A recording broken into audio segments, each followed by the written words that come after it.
banggakan, hari ini Bapak akan memberikan materi kaitannya dengan pengenalan program studi dan strategi memilihnya. Tujuan dari materi ini pertama adalah agar kalian dapat mengenal dan memahami program studi dan strategi dalam memilihnya. Ini sangat diperlukan oleh kalian agar ketika kalian memilih program studi di perguruan tinggi tidak salah.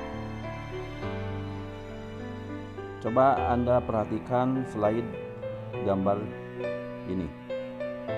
Menurut Anda apakah mana gambar di bawah ini?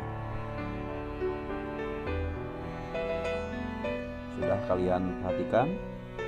Kalau sudah perhatikan, coba berikut apa sebetulnya fungsi dan alat yang sudah tergantikan oleh smartphone dari gambar di atas. Oke. Nah, kemudian lihat gambar berikutnya. Menurut Anda apa makna gambar di bawah ini? Manusia zaman now sudah seperti terbelenggu oleh namanya jaringan sosial, betul nggak? Kita sangat membutuhkan sekali, bahkan kita tidak terlepas dari yang namanya medsos. Dari jaringan sosial seperti WA, Facebook, Twitter, Google, dan lain-lain.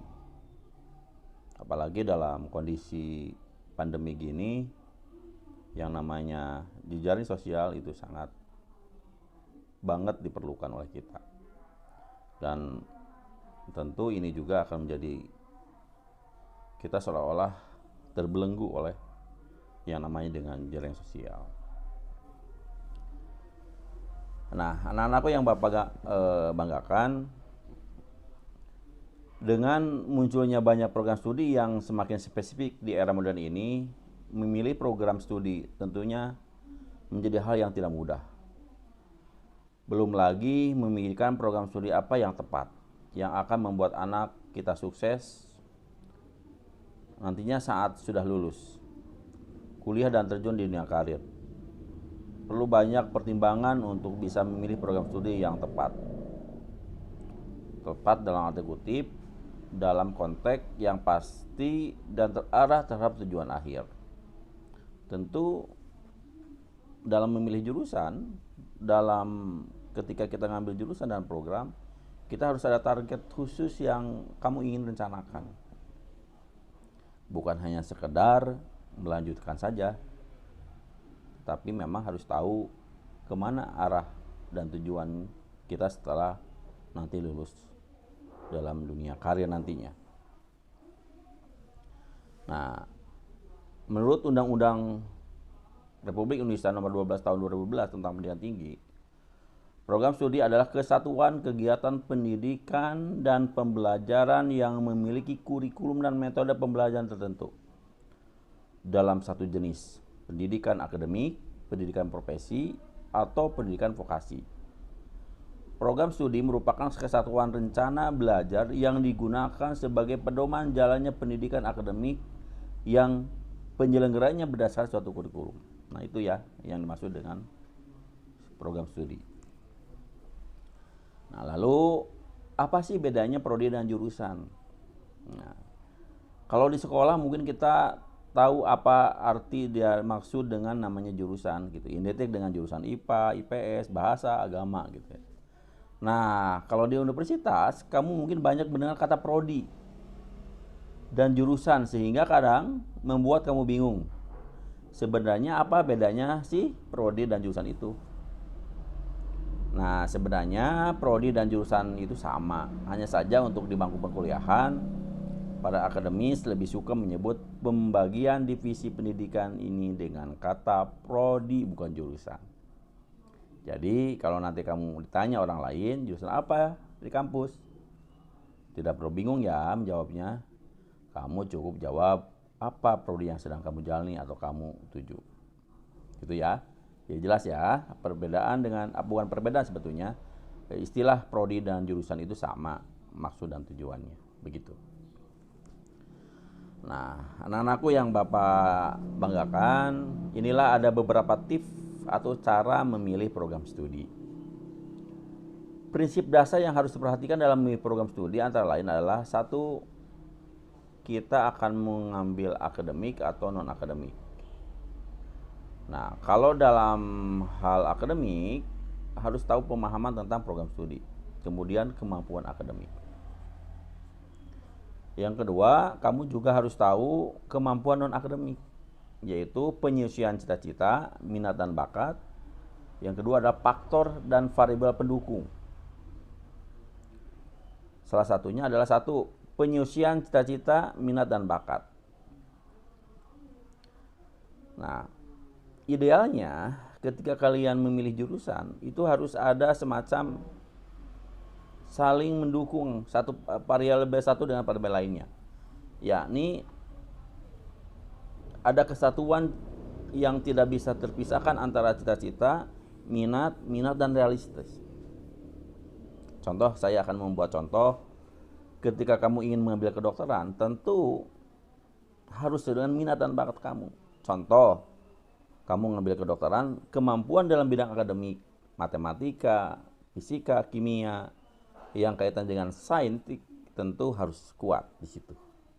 Kemudian harus realistis. Biaya ke kedokteran itu kan mahal. Ya. Apakah kamu ketika memilih prodi kedokteran, kemampuan membayar perkuliahan di kedokteran, apakah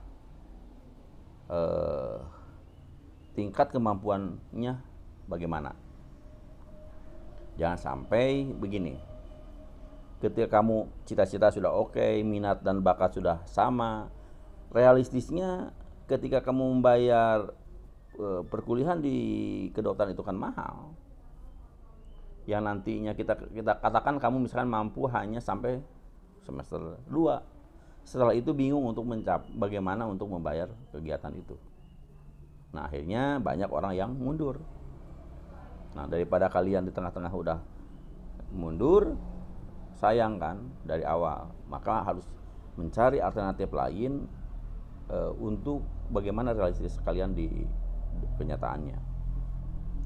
Walaupun memang banyak sekarang sebetulnya untuk mencapai itu dengan cara mencari beasiswa dan yang lain. Kemudian variabel yang pendukung kaitan dengan antara akademik dan akademik itu harus tahu informasi yang sempurna. Kemudian lokasi dan biaya. Ya.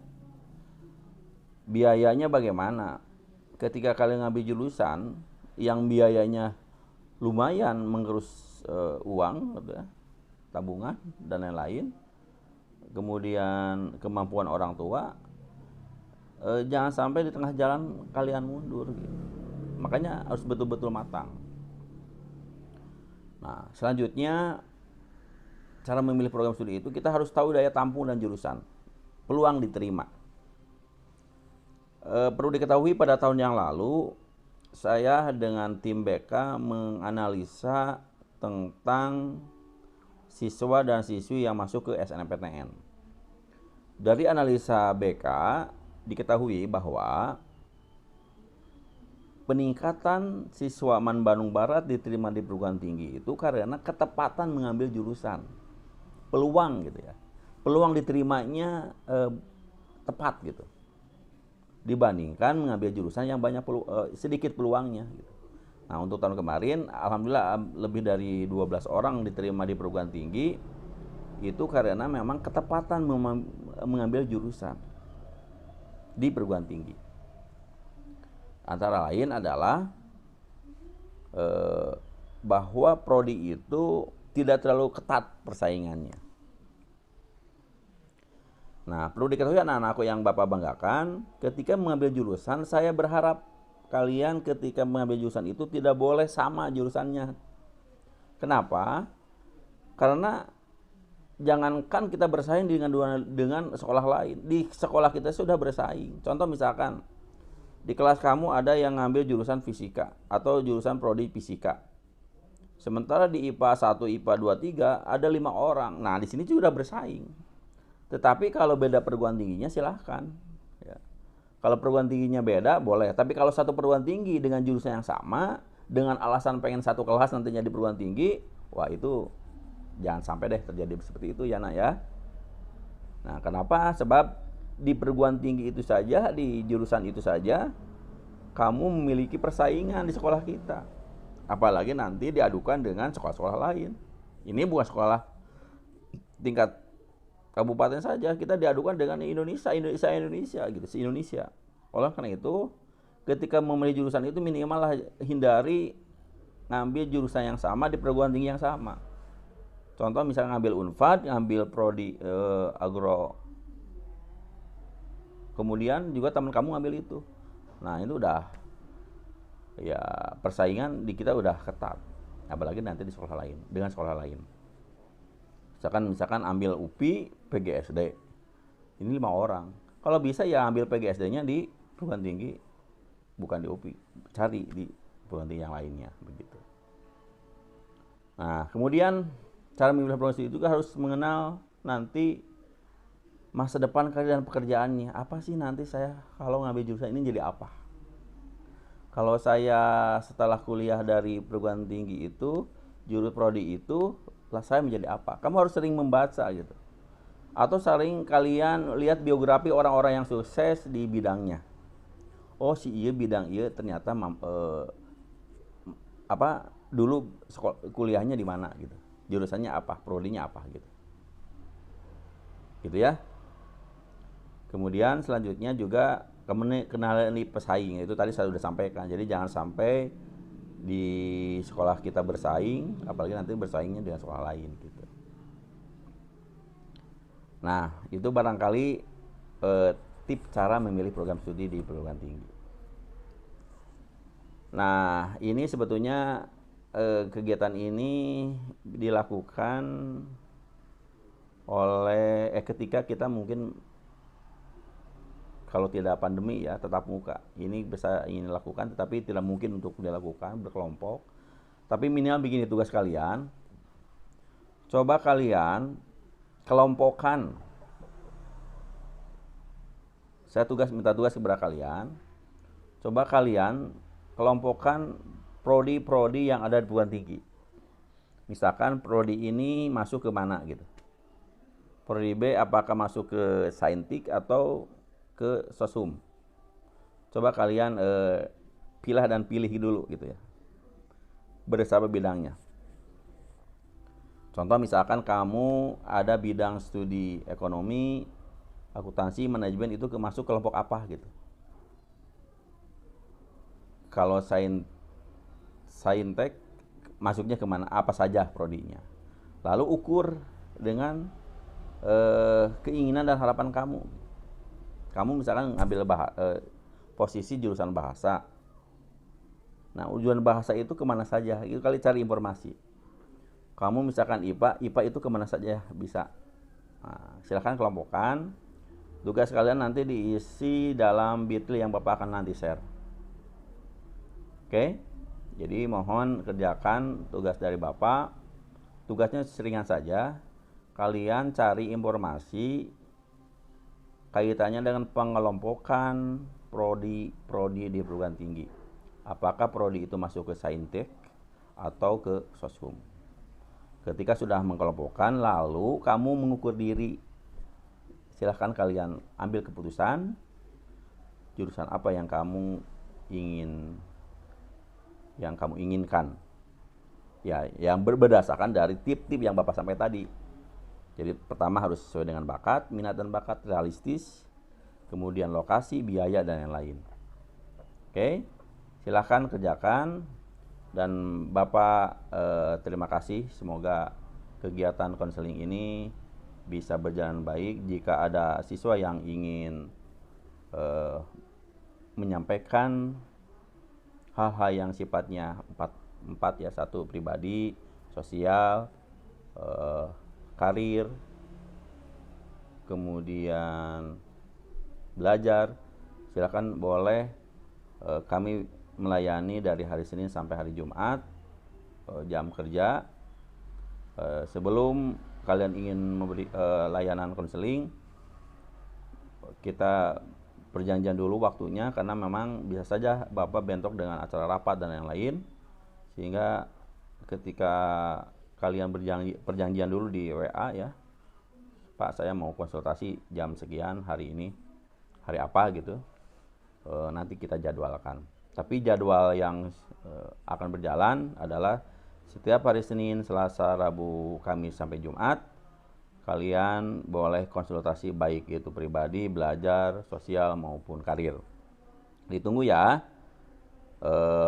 Kemudian juga jangan lupa ketika datang ke sekolah, jangan lupa protokol kesehatan ya, masker, cuci tangan, dan tentu kenapa Bapak jadwalkan waktunya jangan sampai bentrok karena menghindari kerumunan. Terima kasih, semoga kalian sehat terus dan mudah-mudahan kalian menjadi pemenang di masa akan datang, meraih cita-cita sesuai dengan harapan kamu. Terima kasih. Assalamualaikum warahmatullahi wabarakatuh.